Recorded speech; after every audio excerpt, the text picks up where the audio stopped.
What's up, guys? Welcome back to Gamer Nation here on Smosh Games, where today we are talking about multiplayer modes. PvP. PvP.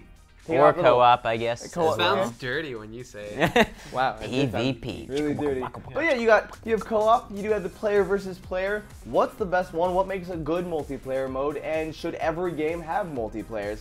The things that we kind of want to touch base on for this particular episode. Okay, well, you sound like you have an opinion just based on the introduction, so why don't you start us off here, Joe? Yeah, I'm actually very heavily influenced in my gaming decisions by if the game has co-op in it. I love co-op modes. I love being able to play with a friend.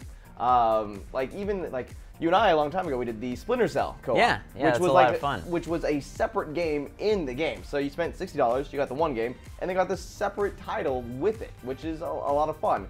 Plus games like Resident Evil 6, I'm having a blast with, just being able to kind of like go through and be like, hey, like this is us saving the world. I feel kind of badass. Here's what I would say for co-op personally. I think that if you have a co-op in the game, it either needs to be a main campaign like story co-op, or the co-op like Splinter Cell, should have its own campaign. I don't like co-op that's just thrown in with no story and it's like kill all these waves of bad guys. I think that gets kind of boring and repetitive. Well, if the game allows for it, I think it's really cool. For example, Gears kind of started the horde mode off. Horde mode is fun, but the whole thing is it gets boring after a while, I think. Here's the thing, in Gears though, like you have other Gears with you and it kind of makes sense. I don't like when games just have like, oh, some random guy can drop in and like be with you. Like, we were talking about Resident Evil 6. Resident Evil 6, it makes perfect sense, because even if you don't have another player in, you still have a computer with you. So it makes sense that they have multiplayer. But trying to jam it in where it doesn't belong, the co-op, doesn't work. What about before Mass Effect 3 came out? Like, everyone's like, wait, it's going to have multiplayer in it? And everyone was really worried about it. And then it had its own co-op horde mode kind of aspect to it. And I thought it was a lot of fun. It was amazing. It was really fun to, like, get with friends and play with it. I think PvP would have been possible in that game, and maybe like I don't know if you technically. Here's the thing: it's almost always possible to implement a good PvP. If Assassin's Creed can come up with a good PvP multiplayer, then you should be able to get creative enough to make it fun and addicting. That's true. In your game. Here's the thing, though: the question developers need to ask themselves is, do we want to spend the time knowing that it might take away from like the story mode or something? I think it comes down to having a good team, and I think it comes down to you should have a separate development team, I think, just for multiplayer if you're going to be making multiplayer, so that you're not taking those resources away from the story necessarily. I agree completely. But like you mentioned Mass Effect, and I've always been a big proponent that Mass Effect would be great to have a competitive multiplayer in, and people were like, well, the Vanguard would be overpowered, yada, yada, yada. Well, then balance it. Yeah. Either balance it, one, or two, make a mode where it makes sense, where it's going to be okay. Yeah. So that was a problem. Assassin's Creed started with a very creative multiplayer. You know, you're hunting these other people. And then in the new one, they kind of throw it. And they did Lone Wolf too, which was interesting. Yeah. So it's not like this is all they did. But they took Domination, which is a mode that works great in a lot of first-person shooter games. And they're like, we can have a Domination. And they're like, it was like, no, you really can't. It doesn't really work in this type of game. Like, I wanted to give that mode like some kind of chance and think that, all right, maybe it'll work. I trust them with their multiplayer. But then when I was watching you guys play it, I'm like, actually, that's kind of dumb. Yeah, it just wasn't fun.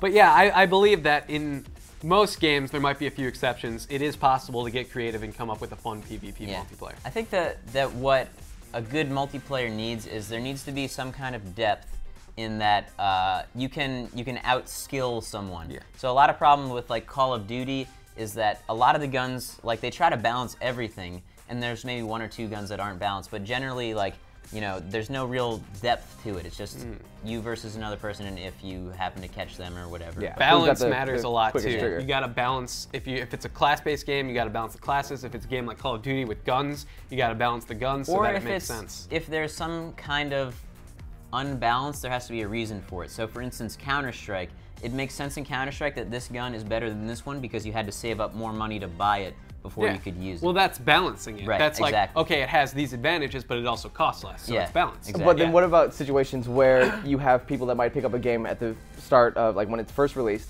and so they've been playing for 3 months, and so like they've leveled up, they have the better guns, they have the better armor, and then you have a player that's like, hey, the game's finally 40 bucks now, I can pick it up. Well, that's where the matchmaking comes in. And you also, need to have I good think matchmaking. Matchmaking's a good thing for that, as in only higher level people play higher level people, so it's even. And I think I'm not that experienced in it, but I think League of Legends does a good job of that, matching high-level players against high-level players. Whoa! Did you just Saying give a something compliment nice about to League of Legends? Ladies and gentlemen, this is a Dota first here on Gamer wants to Nation. go pro guy. I'm just saying they have a good matchmaking system in that usually new players are with new players and high-level players are with high-level players. Not always the case if you have parties and stuff. Going back to like co-op, you guys are very huge advocates for PvP. But how do you feel about co-op? Do you think that co-op should be used more often? I think co-op is fun, but like I said, I think that there needs to be, some thought put into it. Like there should be a bonus. It has campaign to be able to make sense in the story. Yeah. Kind of like they did for Halo 4 and the Spartan Ops. Yeah, I don't have a problem as much as Lasercorn with people dropping into a game, but I do think there needs to be some story. There needs to be some reason why this extra player is there. Yeah. Which I find kind of interesting. Like, it works for Resident Evil 6 because you constantly have that partner there, but in like the new Dead Space game, there will be a co-op in the story mode, but then it's they magically kind of show up. From what I know about it is, they show up, but it alters the game. Like the scenes are different and there's different Which I am dialogue. not okay with. No, I think that's cool. No, that makes more sense than if like just another player is there. I think that a game should have the same experience whether you play it, same story experience whether you play it with because then someone there's some reason to play it with someone else. You know what I mean? I think we've discussed this enough, right? Let's go over to Ian and Anthony and see what they have to say via the Smosh Bot. Smosh Bot. Multiplayer modes. I don't know. What makes a good multiplayer mode, Anthony? I've never really been into playing a lot of games online. I mean, I used to play like RTS games online, but that's pretty much it. But recently, I've mostly just been into playing. Whenever I play a multiplayer game, it's with people in the room. I don't know. It's just a lot of fun. It's like playing a board game with friends. You know? I don't know. Can you imagine playing a board game online with friends? Yeah, I'm pretty sure they do have like Monopoly. That's true. On Xbox and they Live. do have Magic. Online. Magic the Gathering. Yeah, it sounds kind of lame. Yeah, I don't know. I'd rather just play against a computer in that case. When I play multiplayer games like shooters and that kind of stuff, like I always stay away from the deathmatch. I don't really like just having the objective be shoot as many guys as possible. What do you do, like capture the flag? Yeah, well, capture the flag usually sucks. That's always imbalanced. But games like domination type games where you have a certain objective, you have to like get the objective. I thought you were like talking about dominatrix stuff. That should be a game mode. What is domination mode? It's like where you have to like capture a point. You have to capture certain points. You get certain points for holding a certain number of areas, or you know. Total hardcore first-person shooter right here. But yeah, games where you actually have like real objectives and you have something to actually fight for rather than just like, oh, I gotta shoot as many guys as possible. So Hinky mentioned the like a PvP aspect to Mass Effect 3. That'd be cool, but I feel like everyone would just spam the special attacks. So I don't think that'd be possible. So Hinky, you're dumb. Because like what So Hinky's never right. Let's just face it. No, I mean, come on. He plays Dota all the time. The hell does he know about video games? Well, they're the Smosh guys for you. Yeah. So what I got from that is Anthony's bad at online games, and I guess Ian really likes domination. Call of Duty? Actually, I do like. I'm gonna agree with Ian on that one. Like, fun game modes make a game. Like Black Ops and like Call of Duty games, they have some cool modes. Like One in the Chamber was really fun. But I love the game modes in like the Halo ones. Like you got the zombie mode. You have SWAT's always been a big fan of. Oddball is so much fun. Like they're over the top fun. Like yes, it kind of takes away from the seriousness of the game, but just the objective game modes is cool. Yeah, I think I agree. The objective-based game modes, but I think, and we said this earlier, developers need to get more creative with the objective-based game modes that they're creating. I'd go on for days. I made up a really cool one for GTA 5 that I hope is in the game. We can link to it on the Clever Games channel where I talk about being more creative with multiplayer.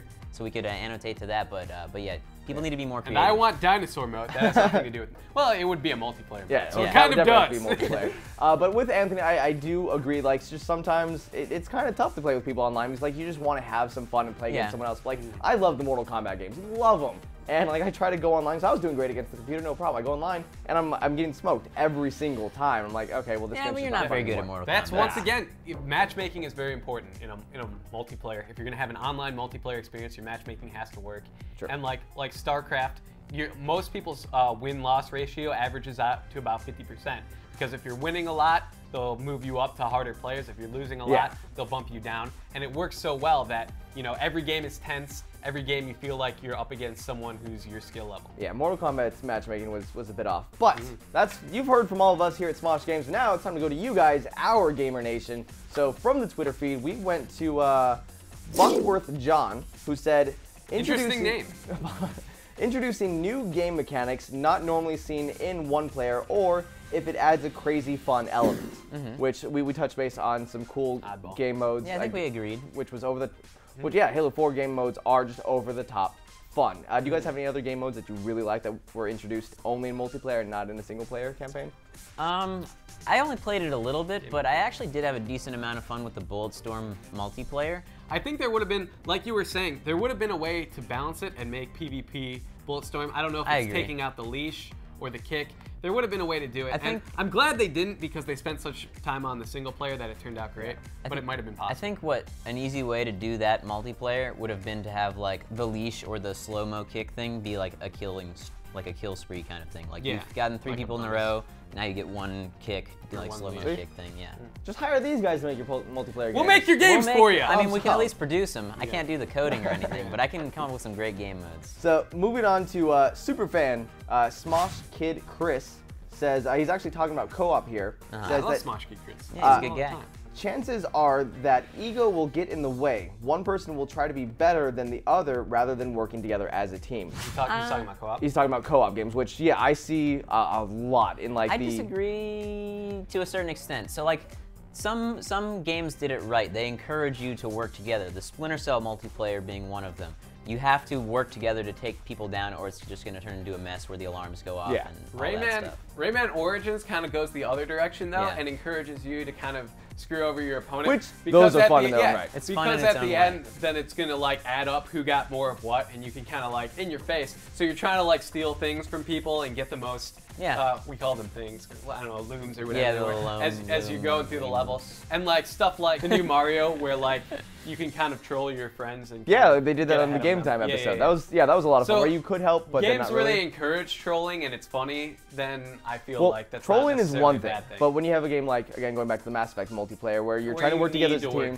And like they give you a point system, but the point system doesn't matter, so you have the one dick on your team that wants to just go over here, try to get all the kills, and you're like, no, you're gonna die. I'm not coming to get you. So I agree with you, Chris. You're awesome. Sometimes it works against. But trolling is fun. But hey guys, that's all of us. That's you. This is Smosh Games. This is Gamer Nation. Don't throw your card. I'm gonna throw my card. Don't throw it. You throw it. Don't you throw it. Eat it. It's not funny. Put that in your mouth. Oh, yeah. All right. Well, at least you didn't throw it. All right. Well, thanks guys for watching. Thanks for watching. I guess we'll see you next time. Yeah. Doesn't that have like permanent marker? I don't think it's supposed to.